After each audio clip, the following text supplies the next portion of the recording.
Hello everyone, ओम नमः शिवाय and welcome back to the channel. I hope कि आप सभी ठीक होंगे और अपना भी ध्यान रख रहे होंगे और आप सभी की तैयारी भी एकदम अच्छे से चल रही होगी। तो अभी बस ऑलमोस्ट 5-6 दिन रह चुके हैं हमारे एग्जाम के, तो आई होप की तैयारी आप सभी ठीक से कर रहे होंगे। मेरे भी सभी सब्जेक्ट कंप्लीट हो चुके हैं। 2 बुक्स मेरी रह रही हैं, जो कि एक तो पहली बुक है और एक है सामाजिक विज्ञान वाली बुक। ये 2 बुक्स को मैंने अलग से इसलिए ही रख रखा था ताकि इनको लास्ट में आराम से शांति से बैठकर पढ़ाई कर सकूं इनके लिए। तो ये 2 बुक्स ही मेरी रह रही हैं, बाकी मैंने पढ़ ली हैं। तो देखो, मेरे पास अभी रिसेंटली काफी सारे कमेंट आए थे कि दीदी आपका फर्स्ट सेमेस्टर में कितना स्कोर रहा था। तो उसको मैं आपको वीडियो के लास्ट में बता दूंगी कि मेरे किस सब्जेक्ट के अंदर कितने नंबर थे, इंटरनल नंबर कितने मिले थे और जो रिटन एग्जाम होता है उसके कितने नंबर थे, इंटर्नशिप में कितने नंबर मिले थे। वो सभी चीजें मैं आपको आज लास्ट में वीडियो के बता दूंगी।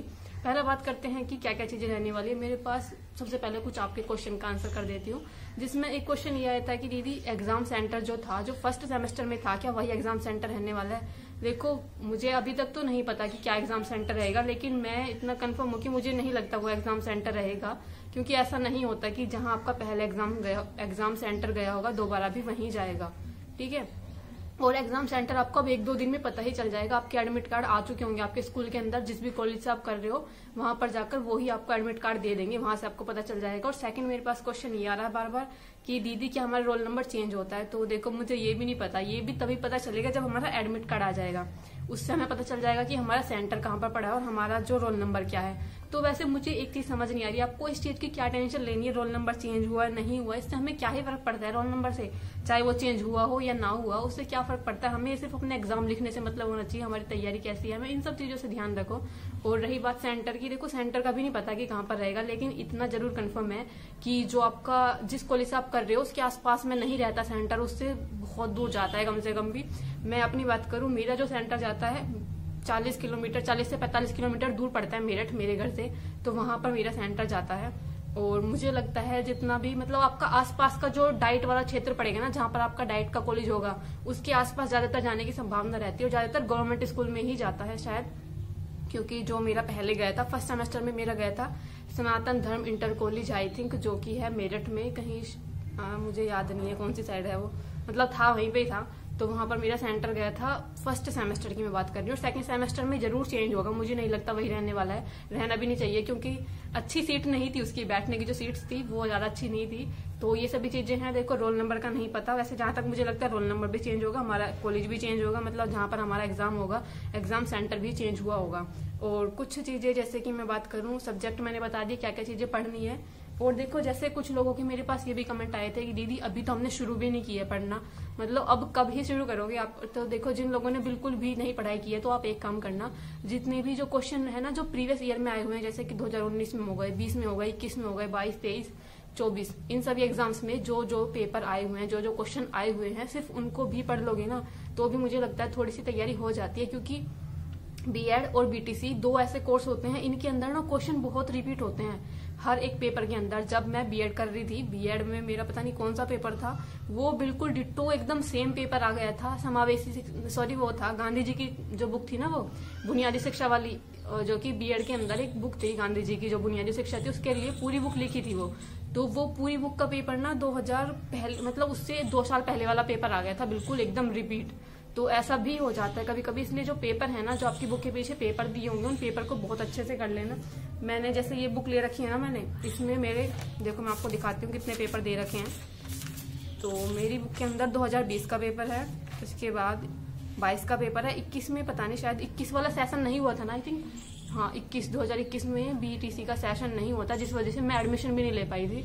तो उसके बाद 2022 का पेपर है, उसके बाद 2023 का पेपर है। तो 3 साल के पेपर मेरी बुक्स के अंदर दे रखे हैं। तो देखो ये रहे।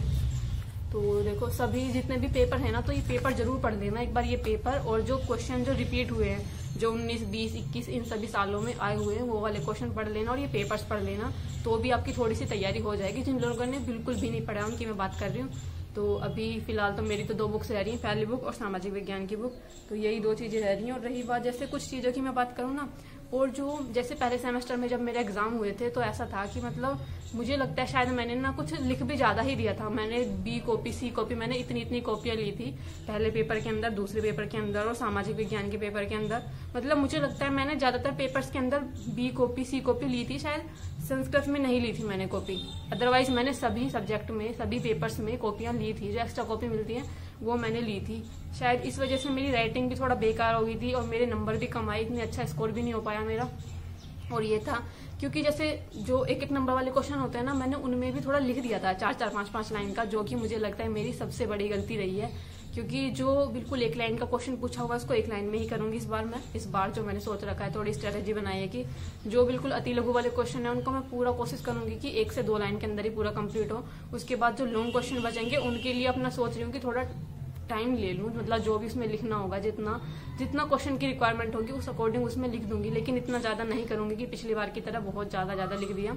तो इसलिए इस तरह से चीजें रही थी। और हाँ, क्योंकि मैं जो कॉपी मिलती है ना, एक तो वर्टिकल वाली कॉपी होती है, मतलब ऐसे लंबे वाली कॉपी होती है, ऐसे सीधी वाली कॉपी नहीं होती। तो उसमें मैं ना साइड में लाइन भी खींचती हूँ थोड़ी सी, शायद इसलिए भी मेरी कॉपी जल्दी भर जाती थी।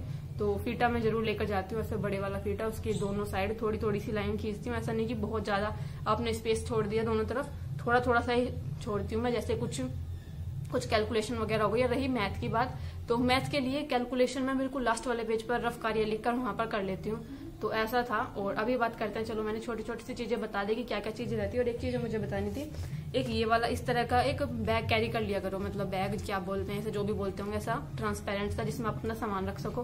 क्योंकि सेंटर आपका इतनी दूर जाता है, फोन वगैरह आप कुछ लेकर नहीं जा सकते, तो आपको अपना थोड़ा बहुत वहां पर जाने के लिए किराया लगता है, पैसे रखो अपने। और जो 1-2 फोटो वगैरह, एक आधा और जो एडमिट कार्ड होता है वो तो रखना ही होता है। कभी कभी शायद आधार कार्ड की पता नहीं नीड पड़ती है नहीं पड़ती, लेकिन फिर भी मैं हमेशा अपने साथ रखती हूँ। कभी कभी ऐसा होता है कि फोटो वगैरह की जरूरत पड़ जाती है, अगर सही से मैच नहीं हो रहा है, सही से दिखाई नहीं दे रहा, तो एडमिट कार्ड अपने साथ रखो। और अपनी जो ये है, और एक हाँ पेंसिल वगैरह भी जरूर रखा करो, पेंसिल और रबर। क्योंकि ना कभी कभी ऐसा होता है, हम सोचते हैं कि ये तो ऐसा ही पेपर है, इसके अंदर हमें क्या ही जरूरत पड़ेगी डायग्राम बनाने की, लेकिन हमें जरूरत पड़ जाती है। जैसे कि पिछली बार फर्स्ट सेमेस्टर के अंदर ही मेरी जो पहली बुक थी, आई थिंक उसके अंदर मैंने कुछ डायग्राम बनाए थे, जबकि मुझे ऐसा लगा नहीं था कि मुझे पेंसिल की जरूरत पड़ेगी। उसमें कुछ डायग्राम बनाने पड़ गए थे मुझे, जैसे कि वो जो साइकिल होती है ना, जैसे मोटिवेशन की साइकिल हो गई या फिर जो सूक्ष्म शिक्षण की साइकिल होगी, तो उस तरह से कुछ चीजें ना बनानी पड़ जाती है। इसलिए पेंसिल और रबड़ भी अपने साथ ही रखा करो।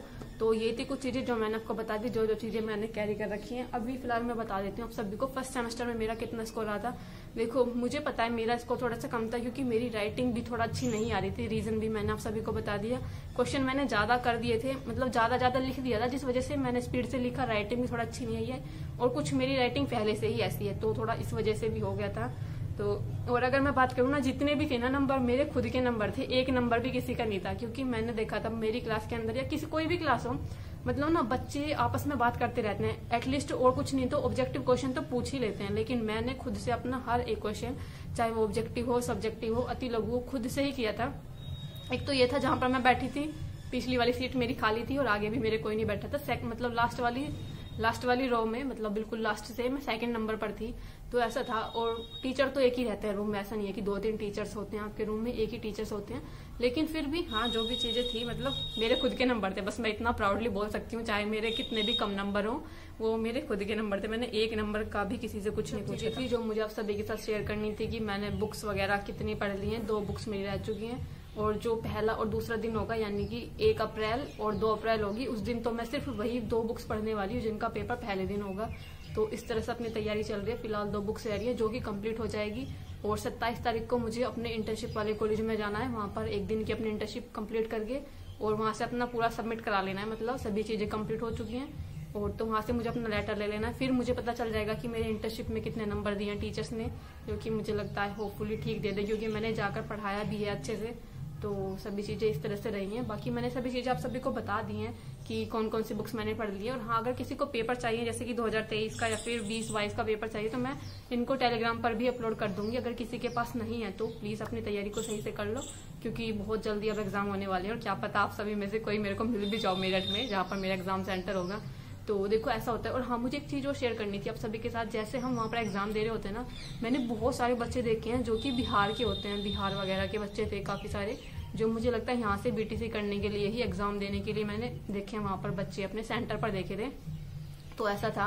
देखो अलग अलग स्टेट के बच्चे भी मतलब कोर्स भी अलग जगह से कर लेते हैं। मुझे लगता है कि बिहार के काफी बच्चे यहाँ से बीटीसी करते हैं, क्योंकि बिहार के अंदर शायद बीटीसी के लिए क्राइटेरिया ना कुछ अलग है, शायद फीस ज्यादा है, कुछ तो है, लेकिन यहाँ से काफी बच्चे करते हैं। और क्योंकि वो 3 दिन होता है, 3 दिन आपके एग्जाम होते हैं, फटाफट 3 दिन आपके एग्जाम कंप्लीट हो जाते हैं, तो इसलिए वो लोग 3 दिन के लिए अपना यहीं पर रेंट वगैरह पे रहते हैं। तो इस तरह से सभी चीजें रही थी, तो सभी चीजें ठीक से कंप्लीट हो जाए। आई होप कि सभी चीजें अच्छे से हो जाएं। बस थोड़े 1-2 सब्जेक्ट का ज्यादा डर लगता है, बाकी चलो इस तरह से अपनी तैयारी चल रही है और आप भी अपनी तैयारी को ऐसे ही करते रहो। मिलते हैं नेक्स्ट वीडियो में, तब तक के लिए bye bye, take care and Radhe Radhe.